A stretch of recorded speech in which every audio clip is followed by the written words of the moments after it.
Hello guys, welcome back to my channel rush sports. Guys, eliminator 1 మ్యాచ్లో UP Yoddhas భారీ మార్చింది. 28 points తేడాతో match గెలిచి సెమీఫైనల్కి అయితే క్వాలిఫై అయిపోయారు.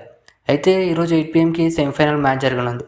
ఇందులో టేబుల్లో ఫస్ట్ ప్లేస్లో ఉండి డైరెక్ట్గా సెమీఫైనల్కి క్వాలిఫై అయిన హర్యానా స్టీలర్స్ అండ్ ఎలిమినేటర్ 1 మ్యాచ్లో మ్యాచ్ గెలిచిన యూపీ యోధాస్ సెమీఫైనల్ 1 మ్యాచ్లో తలపడనున్నారు. అయితే ఈ వీడియోలో వచ్చేసి both teams review, both teams head to head, అలాగే ఈ బోత్ స్ట్రాంగ్ టీమ్స్ మధ్య ఏ టీం గెలిచి ఫైనల్కి చేరుకుంటారనేది ఈ వీడియోలో డీటెయిల్గా తెలుసుకుందాం. సో వీడియోని లాస్ట్ వరకు చూడండి. ముందుగా Haryana Steelers versus UP Yoddhas head to head చూసుకుంటే బోత్ టీమ్స్ అయితే 12 మ్యాచెస్ ఆడారు. అందులో హర్యానా స్టీలర్స్ 5 మ్యాచెస్లో విన్ అయితే యూపీ యోధాస్ కూడా సేమ్ 5 మ్యాచెస్లో విన్ అయ్యారు. అలాగే 2 మ్యాచెస్లో టై చేసుకుని బోత్ టీమ్స్ ఎవరు ఎక్కువ ఎవరు తక్కువ కాకుండా బోత్ టీమ్స్ ఈక్వల్గా ఉన్నారు. అలాగే ఈ బోత్ టీమ్స్ ఈ సీజన్లో పోటీ పడినప్పుడు కూడా ఒకసారి హర్యానా స్టీలర్స్ విన్ అయితే మరోసారి యూపీ యోధాస్ విన్ అయ్యారు.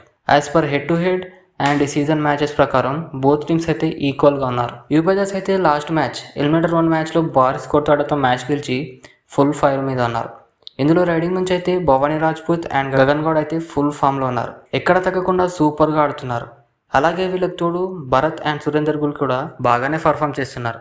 అలాగే యూపీ యోధాస్ డిఫెన్స్లో కూడా ఇచ్చి పడేస్తున్నారు. మెయిన్గా హితేష్, సుమిత్ అండ్ మహేందర్ అయితే అసలు ఎక్కడ తగ్గట్లే. రైడర్స్ని చాలా సింపుల్గా ట్యాకిల్ చేస్తూ టీంకి ఫుల్ సపోర్ట్గా ఉన్నారు. అలాగే వీళ్ళకి తోడు ఆశీష్ సింగ్ కూడా బాగానే పర్ఫామ్ చేస్తున్నాడు. రైడింగ్లో డిఫెండింగ్లో ఫుల్ ఫైర్ మీద ఉన్నారు యూపీ యోధాస్ అయితే. అలాగే హర్యానా స్టీలర్స్ ఫైర్ కాదు, వైల్డ్ ఫైర్ మీద ఉన్నారు. సెమీఫైనల్ కోసం ఫుల్ ప్రాక్టీస్ చేస్తూ ఫుల్ ఫిట్గా అవుతున్నారు. సెమీఫైనల్కి ఏ టీం వచ్చినా కూడా ఇచ్చి పడేయాలని కసి మీద ప్రాక్టీస్ చేస్తున్నారు. ఇందులో రైడింగ్ నుంచి అయితే మెయిన్గా వినయ్ అండ్ శివం పతారే టీంకి మంచి రేట్ పాయింట్స్ అందిస్తారు.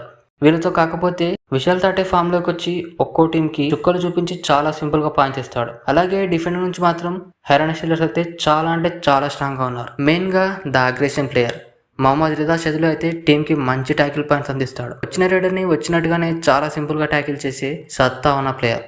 అలాగే జైదీప్ దహియా, రాహుల్ సేత్పాల్, సంజయ్ జుల్ అయితే ఒక్కో టీంకి డిఫెన్స్ నుంచి చుక్కలు చూపించి చాలా సింపుల్గా ట్యాకిల్ చేసి టీంకి ఎన్నో ట్యాకిల్ పాయింట్స్ అందించారు. రైడింగ్లో డిఫెండింగ్లో వైల్డ్ ఫైర్ మీద ఉన్నారు. మరి ఈ స్ట్రాంగ్ టీమ్స్ మధ్య సెమీఫైనల్ మ్యాచ్ జరగనుంది. అయితే ఈ మ్యాచ్లో ఎవరు గెలవడానికి ఛాయిస్ ఉందంటే యూపీ యోధాస్ లాస్ట్ మ్యాచ్లో మ్యాచ్ గెలవడంతో హర్యానానే విన్ అవుతుందని చెప్పలేకపోతున్నా.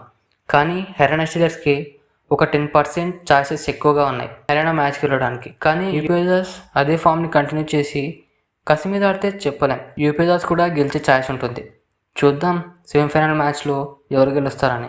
గాయస్, మీరేమనుకుంటున్నారు? ఏ టీం మ్యాచ్ గెలవడానికి ఛాయిస్ ఉంది అనుకుంటున్నారు? కింద కామెంట్ అయితే చేయండి గాయస్. ఇది గాయస్ ఈ వీడియో అయితే ఇంతే. వీడియో నచ్చితే లైక్ చేసి ఛానల్ని అయితే మర్చిపోకుండా సబ్స్క్రైబ్ చేసుకోండి. నెక్స్ట్ వీడియోలో మళ్ళీ కలుద్దాం.